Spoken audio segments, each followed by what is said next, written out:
भंडारा गोंदिया जिला वासियों के लिए खुशखबर है।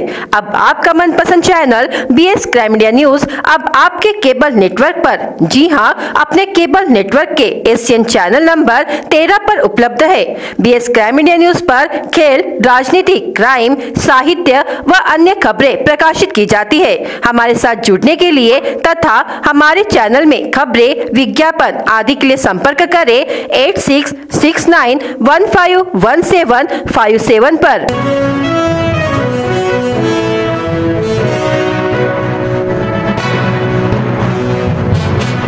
BTB हटाओ संघर्ष समिति ने जिलाधिकारी को दिया निवेदन।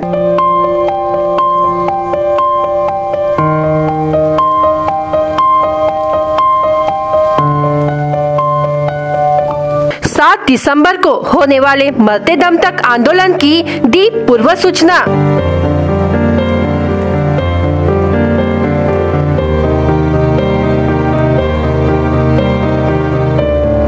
निवेदन देने के बाद भी कार्रवाई नहीं होने पर अब होगा मरते दम तक आंदोलन।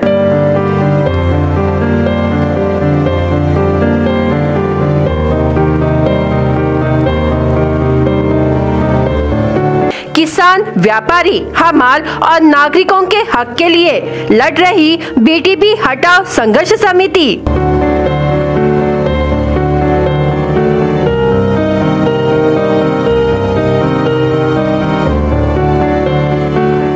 नगर परिषद भंडारा और BTB के भ्रष्टाचार की मिलीभगत के खिलाफ 7 दिसंबर 2023 से आमरण अनशन की सूचना कई बार संबंधित कार्यालय को सूचित करने के बावजूद कोई कार्रवाई नहीं की जा रही है। इस संदर्भ में जिलाधिकारी को BTB बचाओ संघर्ष समिति ने निवेदन देकर आंदोलन की पूर्व सूचना दी। भंडारा शहर के मध्य में नगर परिषद भंडारा के स्वामित्व वाली 2 पुरानी सब्जी मंडियां मौजूद है।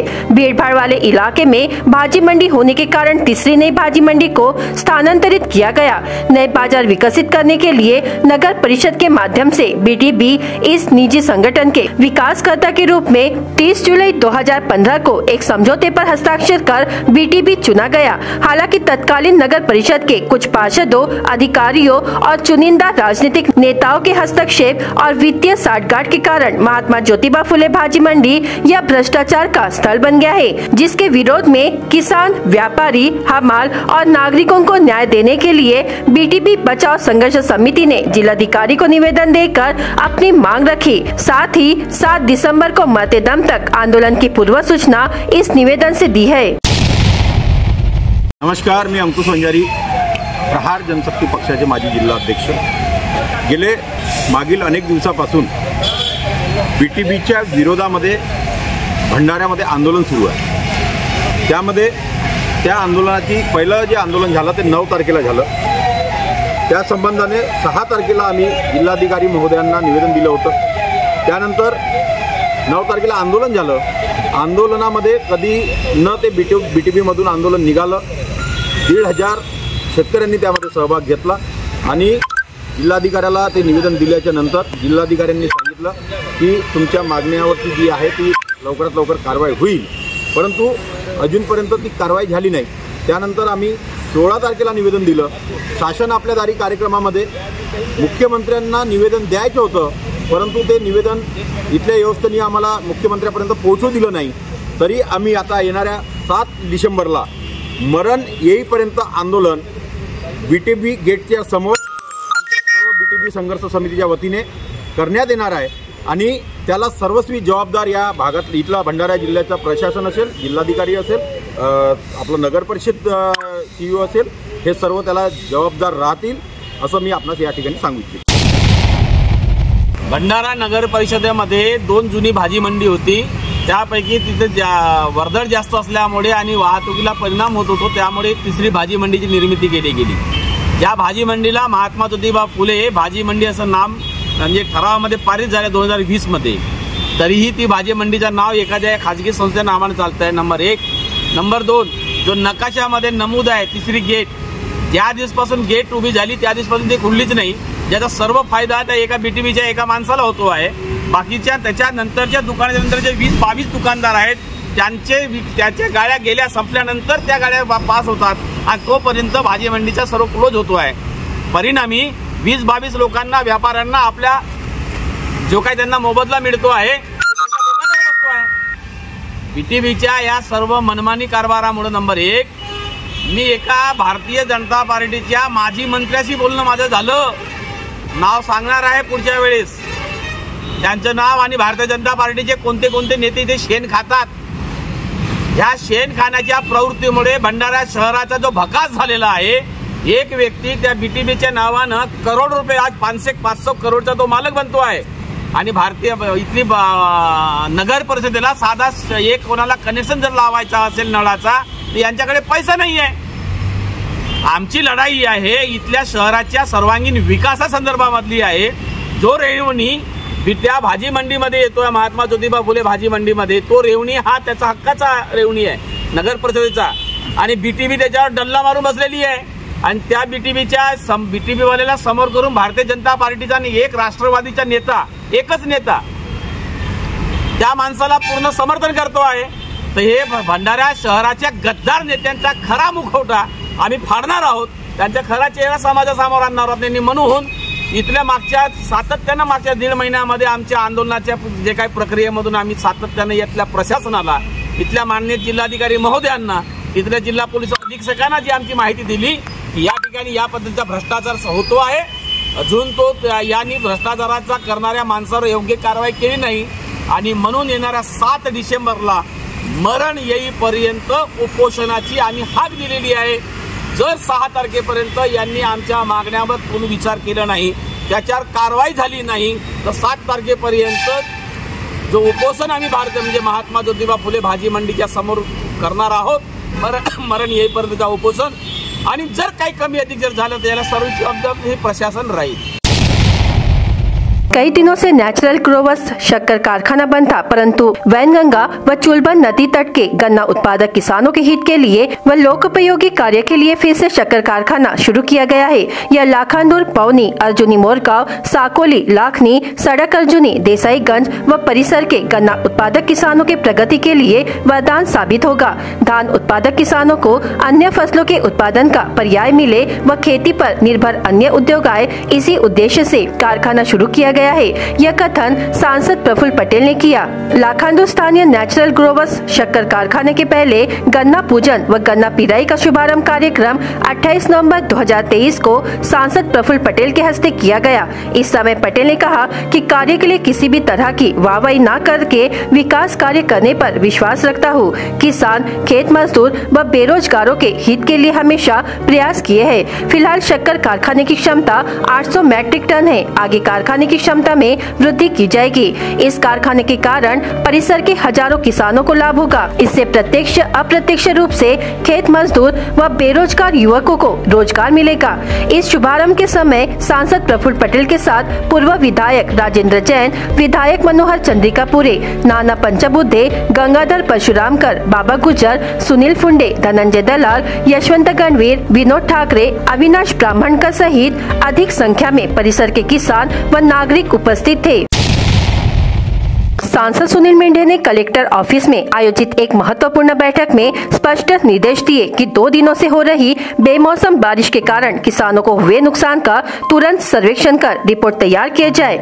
इस बैठक में जिलाधिकारी योगेश कुंभेजकर सहित अन्य विभागों के प्रमुख उपस्थित थे. सोमवार और मंगलवार को जिले में बेमौसम बारिश और बादल छाए रहने से खेत में फसल खराब होने की सूचना है. खड़े और कटे हुए धान को बारिश में भीगने से नुकसान होने की संभावना अधिक होती है. इस दौरान सांसद मेंढे ने निर्देश दिया कि तुरंत पंचनामा किए जाए और रिपोर्ट सरकार को भेजी जाए. इसके पहले बीमारी के प्रकोप से धान की फसल को लगभग 10,820 हेक्टेयर में हुई क्षति को देखते हुए प्रशासन ने सरकार से 16 करोड़ 80 लाख रुपए के फंड की मांग की है. जिन किसानों ने फसल बीमा नहीं करवाया उनके लिए वैकल्पिक योजना बनाने का निर्देश उन्होंने दिया. इस बैठक में कई अन्य विषयों पर भी चर्चा हुई. कादा से नीलज राजमार्ग पर 13 किलोमीटर का अधूरा पड़ा काम पूरा करना, गवर्नमेंट मेडिकल कॉलेज के स्थान का समाधान, नेरला लिफ्ट योजना का पानी गर्मियों में किसानों को देने का नियोजन, भीमल कसा परियोजना में पेड़ों की कटाई के मुद्दे पर केंद्र को भेजे प्रस्ताव पर अमल करने के निर्देश सांसद सुनील मेंढे ने दिए. भंडारा शहर के फुटपाथ, सार्वजनिक स्थान एवं ठंड के दिनों में रात में खुली सड़कों पर सो रहे नागरिकों की सुरक्षा के लिए मदद की जरूरत है। विदर्भ में पिछले कुछ दिनों में ठंड काफी बढ़ गई है। इस ठंड में गर्म कपड़े भी काम नहीं कर रहे, इसलिए ये सोचने की बात है कि इन लोगों को कितनी परेशानी होती होगी। शहर के गांधी चौक से बस स्थानक चौक तथा अन्य कई चौक के फुटपाथ पर कई लोग सोए हुए नजर आते हैं, जिससे जनप्रतिनिधियों ने ध्यान देने की आवश्यकता है। दरअसल भंडारा शहर के विविध क्षेत्र में ठंड के दिनों में कई लोग फुटपाथ तथा खुले पर सोए हुए नजर आते हैं। इन निराधार लोगों की ओर गर्म कपड़ों की भी सुविधा नहीं रहती है। इस कारण ठंड में ही रात भर ठिठुरना पड़ता है। ऐसे निराधारों के लिए सामाजिक संस्था ने आगे आकर उनको गर्म कपड़े, ब्लैंकेट वितरण करने की आवश्यकता है। विगत 2 दिनों से जिले में मौसम का मिजाज बदल गया है। शहर सहित जिले के कई तहसीलों में हल्की से मध्यम बारिश हुई है। शहर में सुबह बूंदाबांदी से शुरू हुई बारिश ने दिन चढ़ते ही जोर पकड़ा और करीब 4 घंटों तक हुई मूसलाधार बारिश ने ठंड बढ़ा दी है। बारिश के बाद सर्द हवाओं से पारा गिर गया और यह पहला दिन था जब रात ही नहीं दिन में भी लोगों को सर्दी से बचाव करना पड़ा। लोगों ने सर्दी से बचने के लिए जगह जगह अलाव का सहारा लिया। दिन भर धूप नहीं निकलने से मंगलवार नवंबर का सबसे ठंडा दिन रिकॉर्ड हुआ। तापमान में गिरावट का यह सिलसिला कुछ दिनों तक जारी रह सकता है। मंगलवार को मौसम विभाग द्वारा जारी किए गए येलो अलर्ट ऑरेंज अलर्ट में तब्दील कर दिया गया। वहीं बुधवार को येलो अलर्ट जारी कर ओलावृष्टि की भी चेतावनी जारी की गई है। नागपुर की प्रसिद्ध मिर्ची की बाजार में मांग और अच्छी कीमत को देखते हुए जिले से सटे भंडारा जिले की तहसीलों में आधुनिक कृषि में रुचि रखने वाले किसानों ने धान छोड़कर मिट्टी की गुणवत्ता का लाभ लेते हुए हरी और लाल मिर्च का उत्पादन शुरू किया। लेकिन खराब मौसम से खड़ी मिर्ची की फसलें सड़ने और बाजार में सही दाम न मिलने से मिर्ची उत्पादक किसानों पर रोने की नौबत आ चुकी है। मिर्ची उत्पादन में कुछ लाभ होने के कारण और पारंपरिक धान की फसलों का नुकसान देखते हुए बड़े पैमाने पर किसानों ने निजी सिंचाई की सुविधा का निर्माण किया। धान की फसल के छोटे छोटे पेड़ों को तोड़कर रकबा बढ़ाया। हालांकि खराब मौसम के कारण मिर्ची सड़ जाने से उत्पादक किसानों को रोना आ रहा है। मिर्ची की फसल खड़ी करने के लिए कीटनाशक दवाइयां और लागत का खर्च देखते हुए मिर्ची की खेती इस वर्ष घाटे का सौदा साबित हो रही है। घरों में मच्छरों को भगाने के लिए अगरबत्ती, फास्ट कार्ड या मच्छर मारने वाली कॉइल का इस्तेमाल किया जाता है, लेकिन इस बात का अंदाजा नहीं है कि इन अगरबत्ती से डेंगू, मलेरिया से बचने के लिए दूसरी बीमारियों को निमंत्रण दिया जाता है। हालांकि अगरबत्ती की अपेक्षा कॉइल से ज्यादा नुकसान होता है। मच्छर मारने वाली कॉइल में बहुत से ऐसे हानिकारक केमिकल्स पाए जाते हैं जो सांस से संबंधित बीमारियां दे सकते हैं। यह कॉइल सिगरेट के धुएं से कम घातक नहीं है। इस कॉइल पर हुए एक शोध में यह पाया गया कि मच्छर मारने वाली एक कॉइल 100 सिगरेट के बराबर और हानिकारक होती है। इसलिए अक्सर चिकित्सकों द्वारा इससे बचने की सलाह दी जाती है। इस कॉइल में हानिकारक तत्व मौजूद होते हैं जो शरीर को गंभीर नुकसान पहुंचाते हैं। इस धुएं में रहने से अस्थमा के शिकार हो सकते हैं। यही नहीं, यह स्किन को भी नुकसान पहुंचा सकती है। वह फेफड़ों की बीमारी को न्योता दे सकता है। इसलिए चिकित्सकों द्वारा इसका इस्तेमाल कम कर किसी दूसरे उपकरणों का इस्तेमाल करने की सलाह दी जाती है। हवा में मौजूद टॉक्सिन अस्थमा से ग्रस्त लोगों को ज्यादा प्रभावित करता है, इसलिए अस्थमा के रोगियों को खास तौर पर इससे बचना चाहिए। 5 राज्यांमधील निवडणूक आम्ही लढवली नव्हती, त्याचं कारण आहे अजून निवडणूक आयोगाचा निकाल पक्ष कोणाचा आहे तो यायचा होता, त्यामुळे आम्ही त्या 5 राज्यांमध्ये निवडणूक लढवली नव्हती। परंतु आता जे आहे ते शेवटच्या टप्प्यात असून येत्या 5-7 दिवसांमध्ये इलेक्शन कमिशन समोर हिअरिंग आहे। इलेक्शन कमिशन समोर ती संपेल, त्याच्यानंतर अपेक्षित आहे की इलेक्शन कमिशन आपला निकाल जाहीर करतील, असे वक्तव्य प्रफुल्ल पटेलांना प्रसारात अजित पवारांची राष्ट्रवादी कुठे त्यांना 5 राज्यांतील निवडणुकांपासून दूर ठेवले की दूर राहिले असे विचारले असता केले। 5 राज्याची निवडणूक आम्ही लढवली नव्हती, त्याचा कारण आहे की अजून निवडणूक आयोगाचा निकाल पक्ष कोणाकडे, चिन्ह कोणाकडे आहे ते अजून यायचा होता, त्यामुळे आम्ही त्या 5 राज्यामध्ये निवडणूक लढवली नव्हती। पण नक्कीच आता सुनावणी जी आहे चुनाव आयोगांच्या समोर ते शेवटच्या टप्प्यावर आहे. आता काही 5-7 दिवसामध्ये जी काही हिअरिंग आहे इलेक्शन कमिशनच्या पुढे ते संपेल. त्याच्यानंतर अपेक्षित आहे की काही दिवसानंतर इलेक्शन कमिशन आपला निकाल जाहीर करतील. ज्या माणसाने आणि ज्या सरकारने मराठा आरक्षणासाठी खरोखर काम केले ते म्हणजेच देवेंद्र फडणवीस आणि त्यांच्या 2014 ते 2019 पर्यंतची सरकारने त्यांनी आरक्षणही दिले आणि हायकोर्टात आरक्षण टिकवलंही. काही तांत्रिकी बाबींमुळे सुप्रीम कोर्टात ते अमान्य करण्यात आले. अशात ज्यांनी मराठा आरक्षणासंदर्भात काहीच केलं नाही ते त्या संदर्भात बोलतात. मला या संदर्भात कुणावर टीका करायची नाही, तसा माझा स्वभाव देखील नाही, परंतु जे कोणी प्रयत्न करतात त्यांना क्रेडिट तरी द्या. माझी जरांगे पाटलांना देखील विनंती आहे की थोडा धीर ठेवा. आज इतकी टोकाची भूमिका घेऊ नका. संयम जर सर्वांनीच बाळगला तर नक्कीच मराठा समाजाच्या हितासाठीच आपण मदतगार होऊ. ज्या माणसांनी आणि ज्या सरकारनी खरोखर मराठा आरक्षणासाठी काम केलं ते देवेंद्र फडणवीस आणि त्यांची 2014 ते 19ची सरकार होती. त्यांनी आरक्षणही दिलं, हायकोर्टात आरक्षण टिकलं. काही तांत्रिक बाबतीमुळे सुप्रीम कोर्टाने ते आरक्षण कॅन्सल केलं. आता ज्यांनी काहीच केलं नाही ते आता बोलतात. हे मला कोणाच्याबद्दल काही टीका नाही करायची आहे, तो माझा स्वभाव नाही आहे, पण जे करतात किमान त्यांना क्रेडिट तरी द्या. आणि जे खरोखर प्रयत्न करून राहिले, आता एकमेकांच्यावर चिखलफेक जे काही लोक करतात, माझी जरांगे पाटलांना पण विनंती आहे की थोडी धीर ठेवा. एकदम म्हणजे टोकाची आज भूमिका घेण्यापेक्षा संयम जर सगळ्यांनी पाळला तर नक्कीच मराठा समाजाच्या हितासाठी आपण मदतगार होऊ असं मला वाटते.